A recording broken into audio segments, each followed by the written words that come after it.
Welcome to the Press Preps Roundtable. I am Tony Meale, joined by Scott Springer and Nick Dudukovich, and this week is the final week of the spring sports postseason, thankfully. So we are discussing our remaining teams that we have left and also some of our top spring sports stories of the year. Scott, I'll start with you. Who do you have left this week? I've got Madeira still, and Madeira is an amazing team. I got to spend the last 2 games in their dugout.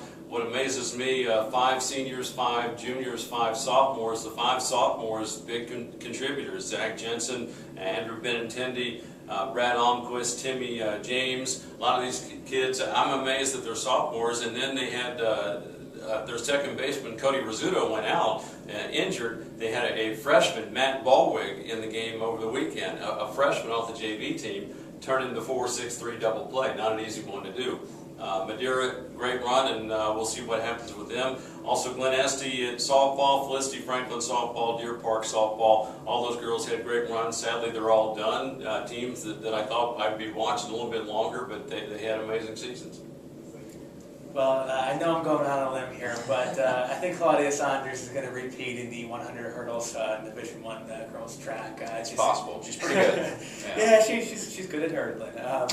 But I'd also look for her to better her 300-meter hurdle finish. Last year at track, she finished 3rd. I think she can definitely turn in the first place this year. Talked to Coach Candace Campbell over at Princeton about Claudia. Claudia, took some time off during the season just to kind of get her legs fresh and to running cross country in the fall and running the indoor season. So I mean, it'll be interesting to see how she does in the state. And I also want to mention a couple of other girls running state. Lauren Clark from McNick, she's going to state for the 3rd year in a row. She's a senior now, going for the 3rd year in a row in the 800 and the 4x8. And then Pam Showman out of Ursuline going in the high jump for the 4th year in a row. And, so that's really impressive to be able to do that. Yeah, that's 4 years in a row is pretty impressive. For me, all my teams are out. Baseball done, softball done, lacrosse done. But I've got a whole bunch of track qualifiers, which is cool. But I'd say my one track guy who's got the best chance of winning a state title is probably Finneytown's Donovan Clark.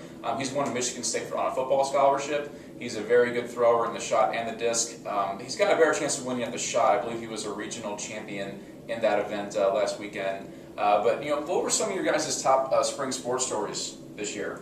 Well, I look at what I covered this spring, and I just look at Summit's Jack Gustafson, someone I've talked about on the round table here before. Just had 15 home runs, about half his hits were for extra bases. I mean, that's just mind-boggling offensive numbers to put up, and he's 10th all-time tied in the state for home runs. It was one heck of a run for Jack, and we wish him the best of luck when he goes to Xavier next year. I got a lot of softball stories, like I mentioned. The Killer Bees at Deer Park, Autumn Brewer, Bradford, Burling, it's tough to say them all.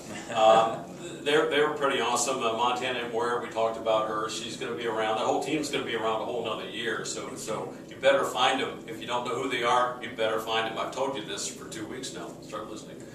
Yeah, I had some great softball stories as well. I mean, Loveland had their best season in about 5 or 6 years. Finneytown had their best season in school history with softball. But I was probably most impressed with Mercy's softball team. They had their best season in school history. They won the GGCL for the 3rd straight year. They didn't allow a single run the entire postseason until that regional finals loss to Tippecanoe. They're going to graduate Erica Leonard, who's very good, but they'll bring back junior pitchers, Anna Eggleston and Amy Fye. So they'll be very good next year in terms of limiting runs, but with Erica gone, it's going to be a little tougher to score runs, but they were a young team this year, and they should be pretty solid. Sportsman and Sportswoman of the Year. Have you voted yet? Why not? Yeah. Some of your areas are not voting like they should. Yeah.